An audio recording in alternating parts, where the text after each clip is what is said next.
Welcome to AP Podcast 14.1.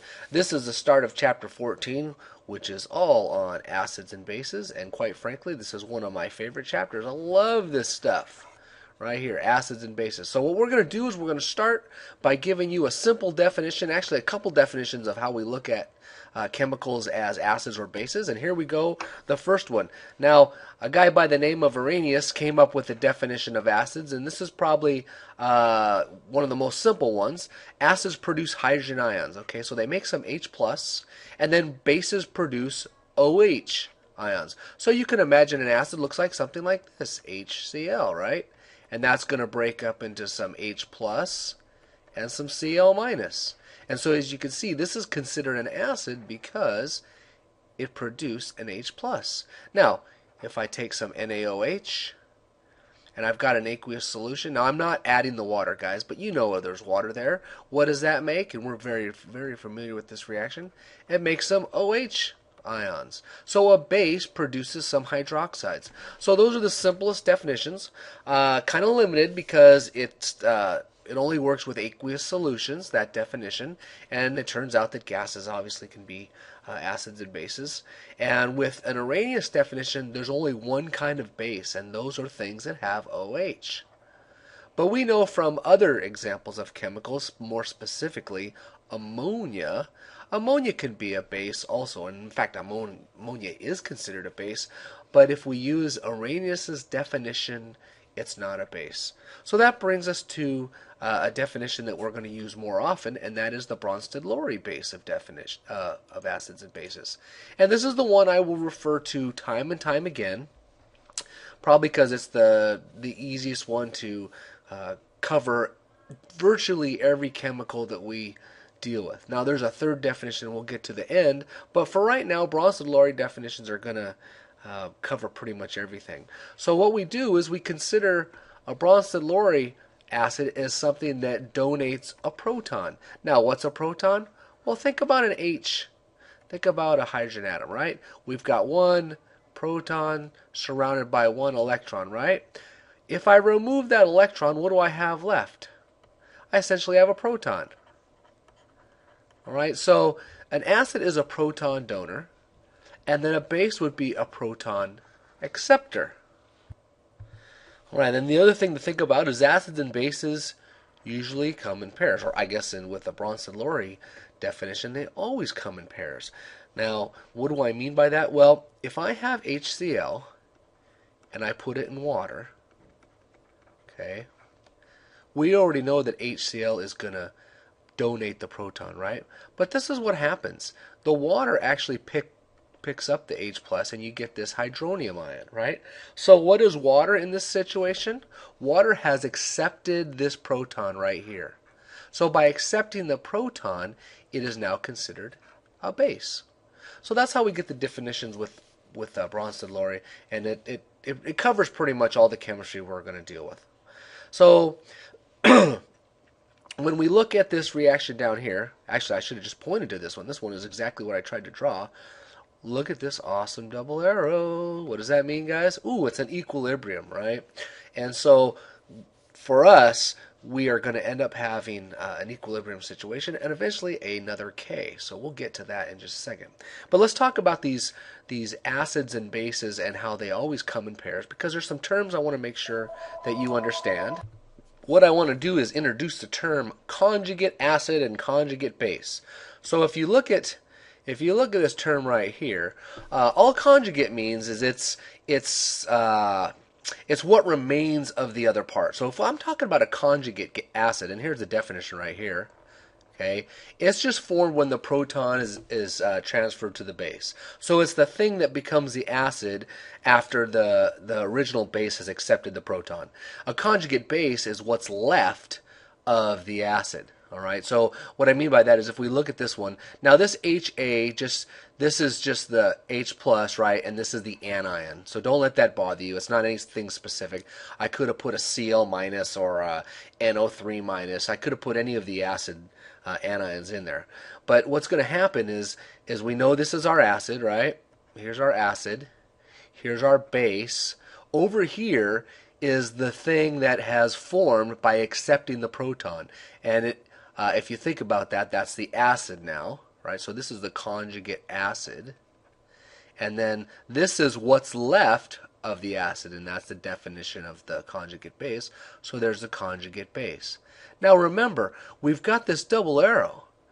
We've got an equilibrium, right? So let's say we did something to cause the reaction to shift more this way. This thing would now be the proton donor.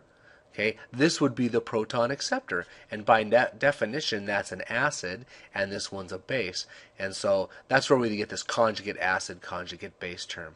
All right, and so let's see. Let me look through these bullets. This is an equilibrium, yeah.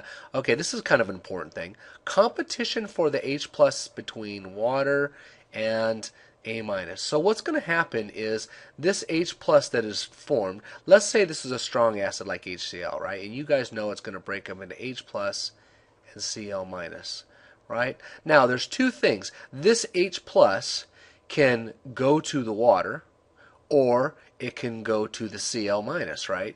And so it turns out that if you look at this reaction, that it does, the water is a stronger base than the conjugate base, and so it grabs onto that H, forming the hydronium ion. And so really, if you think about this, the stronger base controls the direction, and that's how that reaction goes. An example of how the equilibrium would move to the left, let's imagine I had a weak acid, like let's think of acetic acid. All right. Now you guys know from way back when that acetic acid is a weak acid, and so if I add that to water, mostly what forms is just actually the equilibrium really leans over this way. Let's put a little arrow there. So we'll make an H3O plus the acetate ion. All right, but mostly this equilibrium is really shifted this way. Why is that? Well, it's because this anion, acetate, is a much stronger base than water. And again, when I'm talking base, I'm talking about the Bronsted-Lowry definition of a proton acceptor. So that's really why weak acids are weak and strong acids are strong, is because that conjugate base, what's its affinity for that H plus, right? So let's go ahead and practice. I want you to pause the video for a second and just label this, which of these which is the acid, which is the base, which is the conjugate acid, conjugate base, and you'll see if your answers match mine. All right, so see if your answers match my answers. You can see right here with this acid, it's going to donate that H right there. Okay, this is going to accept an H, making hydronium. So there's your acid, there's your conjugate base. This is the base, there's the conjugate acid. Over here, the HOCl, there's the H that's going to be donated. This is going to accept a base. All right, guys, I don't know where I was as the phone rang. Sorry about that. But anyways, I'm just gonna leave it with that. We're gonna move on. Hopefully those worked out. Let's look at our equilibrium. Now, since we have an equilibrium, we have a equilibrium constant, and here's another K. Although because it's an acid-base equilibrium, you've got this Ka. Actually, I should say because it's an acid equilibrium. And you can see that when we add this acid to water, it accepts the proton, making the hydronium and the A minus. Now, I want to mention something here, and that's this statement right here. H3O is often written ignoring the H plus, and your textbook does it both ways, but I'm going to always just do this basically. I'm going to write it out like this. I'm going to give an H plus the anion. Now, it's understood that, of course, this is being added to water like what you have right up here, and it's understood that this is really a hydronium ion, which is a H3O plus. But just for ease of writing, making things a little quicker, I'm going to always write like this, all right? And I'm going to always write my equilibrium expression a little different than this. For example, up here, what I'm going to have is I'm just going to have, let me show you on the next slide. I have it actually right here. Okay, so what I have right there is, you can see where I've just got the H plus written. okay, rather than H3O plus and the A minus. Now again, the nice thing, it's an equilibrium situation, right? So it's still the same kind of stuff that we've been doing, products over the reactants. So there's our equilibrium. We'll get some concentrations and we'll get a value for K. If the equilibrium constant is large, that it's you've got it's product favored. If it's small, it's reactant favored. So we can do this for any acid, and this point right here is why we've spent a little bit of time memorizing the strong acids. Okay, we know they dissociate completely. The equilibrium is going to be far to the right, and the conjugate base of a strong acid is weak. Right, and I've already mentioned that with the example of HCl. All right, the reason that breaks up completely into H plus and Cl minus is because this thing right here is a very, very weak conjugate base. It doesn't fight very strongly for that H plus, and water beats it every time. Whereas you take something like the acetate ion, which is a weak acid, that fights strongly for that H plus. Okay, so let's practice a little bit of our skill here. This is something we need to be able to do. And what I'd like you to do is just pause the video. I want you to write the dissociation reaction for I don't know. I'm going to do the first three, and we'll see how it goes. It should be okay, but pause the video and give that a try. All right, so look at that. There's a acetic acid breaking up into the H plus and the, oh, I forgot my minus there. Okay, and then here's my equilibrium expression. All right, so again, I'm going to pause it, do the next one. All right, did you get that one? A little tricky, right? Because some of these compounds you're not familiar with. But remember, I've already told you that this thing is an acid, so it's got to donate an H plus. So where's that H plus going to come from? It's going to come right from this end. Okay, and so that's why you get that. And notice, because it was a positive charge before, it now has no charge here. And so then there's my equilibrium expression. And then the last one, try this this compound right here,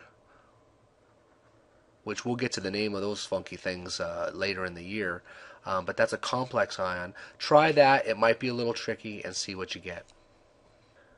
All right. Now, I didn't write the equilibrium expression out for this one because once you've got the first couple, you can see. But what I did is break this up to see if you would get this. Now, notice we've got this cobalt. This is called a hexa-aqua cobalt 3 ion. But anyways, we've got 6 waters attached, right? This is a complex ion. Now, if this is an acid, which it is, it's got to donate an H. So where's the H going to come from? It can only come off of a water, right? So there's my H plus. And so if I remove one of the waters, now I've got 5 waters, and now I've got this OH because I've removed an H, right? And we had a +3 charge before, but we've removed one of the positive charges. So now it becomes +2. So if you got that one, pat yourself on the back, because that one's a little interesting, a little challenging. And these are not acids we see that often, but it's a really good exercise to practice writing out the dissociation and writing out the equilibrium expression. So like always, guys, hope this worked out well for you. If you have any questions, let me know in class tomorrow, and I'll see you next time.